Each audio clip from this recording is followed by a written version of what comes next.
안녕하세요. 모두가 행복한 연세병원 병원장 전성아입니다. 오늘은 항암의 합병증 중에서 가장 치명적인 부작용에 대해서 말씀을 드리려고 하는데, 제가 생각하는 항암제의 치명적인 부작용은 첫 번째는 폐혈성 쇼크입니다. 그 다음에 두 번째는 항암제에 의한 폐렴이 있어요. 이 두 가지가 굉장히 치사율이 높습니다. 사망하시는 분들이 많아서 빨리 발견해야 되고 하는 거여가지고, 이런 징조가 나타나면 꼭 의료진들이 와서 얘기하지 않아도 말씀을 하시라는 뜻에서 제가 오늘 이렇게 그 주제를 정해보았습니다.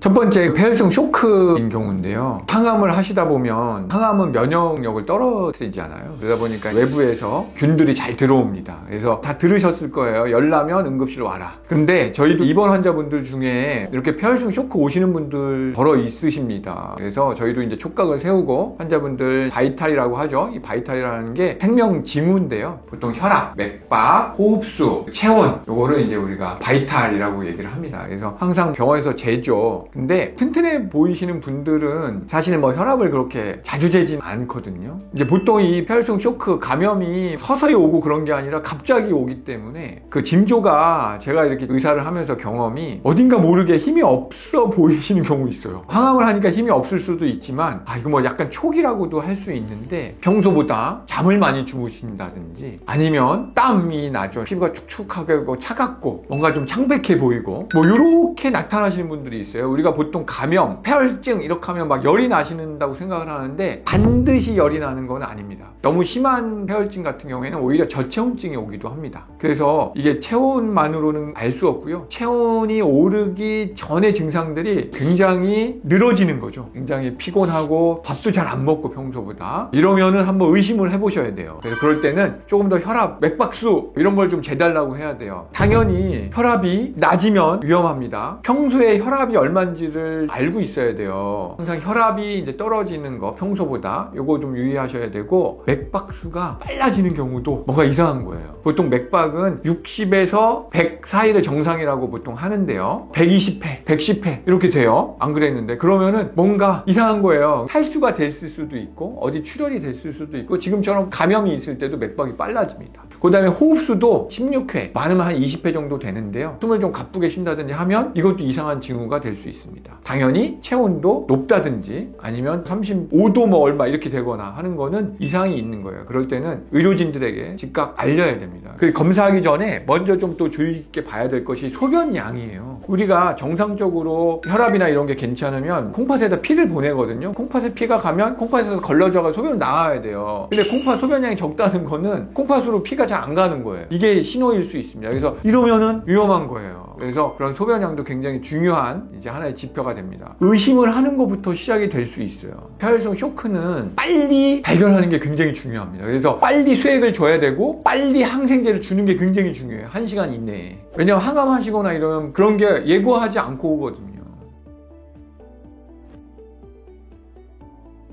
그 다음에는 환자분들도 꼭 주의를 드리는 게, 열나면 해열제를 맞아야 되냐 안 맞아야 되냐 물어보시는데, 집에 계시면 해열제 같은 걸 드시거나 이렇게 되겠죠. 그래서 열이 떨어지면 다 낫다고 생각을 하세요. 절대 아닙니다. 해열제는 말 그대로 열을 떨어뜨리는 약이지 우리의 감염, 세균을 죽이는 약이 아니에요. 그래서 제대로 된 지식은 열이 나면 해열제를 드시는 게 아니에요. 반드시 원인을 찾기 위해서 병원을 방문을 하셔야 됩니다. 그리고 병원에 계신 분들도 해열제를 주는 병원은 피하셔야 합니다. 그러면 또 어떤 환자 보호자분들은 이런 얘기를 들으셨어요. 해열제를 맞으면 안 된다. 그래서 해열제를 맞으면 또 큰일이 나는 줄 아시는데, 그게 아닙니다. 우리가 원인을 의사분들이 이제 진단을 하겠죠. 그래서 항생제가 들어가고 여러 가지 검사가 나오고 하면은 그 다음에 해열제를 줘야죠. 왜냐하면 환자분이 힘들어합니다. 그래서 정확하게 아셔야 할 것은, 처음에 열 날 때 해열제는 노입니다. 그 다음에 원인을 우리가 짐작을 하고 이제 항생제를 쓰고 난 이후에 이제 해열제를 쓰는 거는 오입니다.